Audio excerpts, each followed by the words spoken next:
matin, 10h, 11h30 avec Thomas Hill et avec votre invité ce matin, Thomas. Et oui, je reçois ce matin un artiste du tatouage, Marty de l'émission Tattoo Cover qui revient le 12 février pour une 9e saison. Oui, 9e saison, c'est en prime tous les jeudis sur TFX. Vous étiez là dès la première, Marty. Ça commence à dater. Et en 9 saisons, là, j'imagine que vous avez vu aussi l'explosion du nombre de tatoués dont je parlais tout à l'heure. C'est devenu vraiment un phénomène, le tatouage.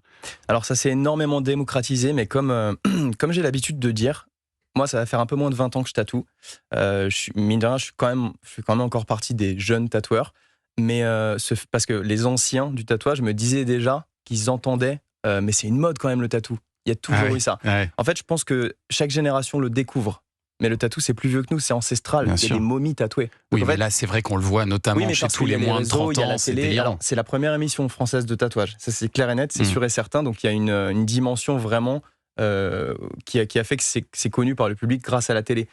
Mais en soi, les effets de mode, c'est la même chose que les effets de mode pour des vêtements ou d'autres choses. C'est pas le tatouage qui subit ça. Mais c'est vrai que moi, je me souviens que quand j'avais 20 ans, il y avait très peu de gens autour de moi qui étaient... Il y a très longtemps, du coup. Il y a très longtemps, il y a 20 ans, il y avait très peu de gens qui étaient tatoués autour de moi, dans mes amis, tout ça. Aujourd'hui, c'est pratiquement systématique. Et puis on le montrait moins aussi à l'époque. Et on le montrait moins, c'était pas la même catégorie. C'est vrai que il y avait plus ce cliché un petit peu loupard et tout, etc. Mais c'est vrai que ça s'est démocratisé.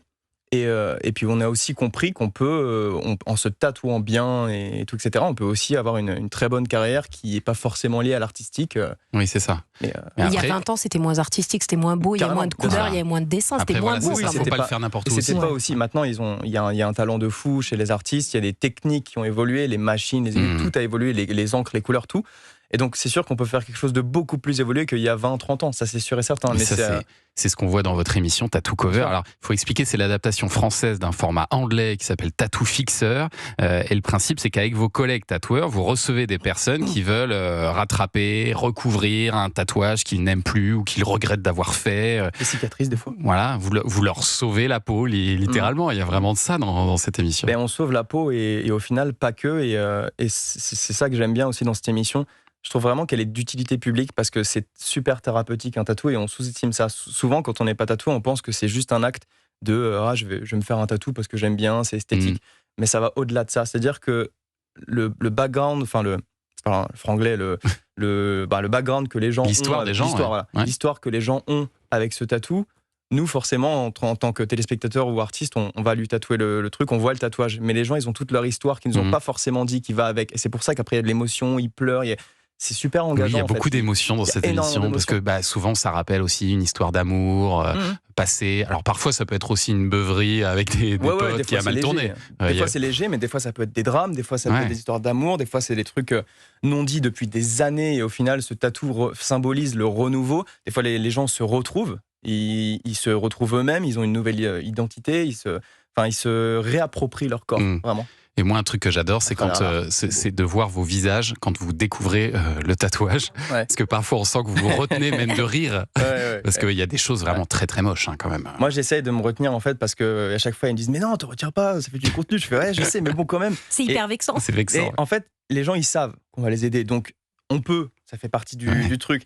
Mais c'est vrai que des fois, c'est dur de se retenir. Parce que tu te dis, mais putain, mais pourquoi moi, je suis tatoueur, j'en ai vu des trucs, mais là. Mais parce qu'en fait, ce que je disais tout à l'heure, il n'y a pas de diplôme de tatoueur. Tout le monde peut s'improviser tatoueur. Et donc, c'est pour ça qu'il y a des gens qui font n'importe quoi aussi. En fait, il n'y a pas trop de tatoueurs, il y a de plus en plus il y a trop de scratchers. Les scratchers, c'est quoi ça ? En fait, moi, ce que je dis, c'est qu'on ne peut pas donner un diplôme à quelqu'un en disant c'est bon, tu sais être tatoueur, tu sais dessiner.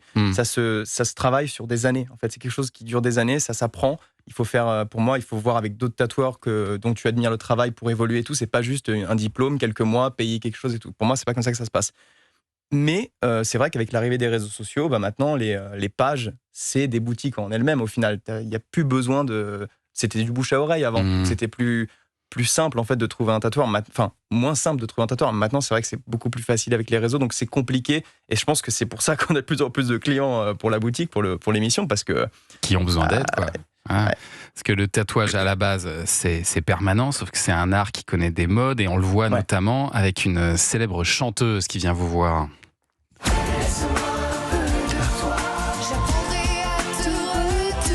vous souvenez d'Evangeline ? Evangélie. Bah bien sûr. Évidemment. Et là, Evangélie, elle vient vous voir parce qu'elle a sur la cheville un tatouage avec une lune, un truc un peu daté. Et alors c'est là où je me dis que vous êtes vraiment des artistes parce que vous leur proposez 3 propositions à chaque fois. Il y a 3 artistes qui travaillent, 3 dessins qui sont magnifiques. Des dessins que vous faites vraiment à main levée comme ça sur le coup. Où il y a de la préparation avant, vous avez réfléchi déjà avant à ce que vous vouliez faire. On faisait, je casse pas un secret parce que je l'avais déjà dit, on avait vraiment sur les toutes premières saisons, on faisait comme ça, mais on terminait super tard au final. Ouais. Et en off, les équipes disaient, je veux rentrer chez moi, par pitié.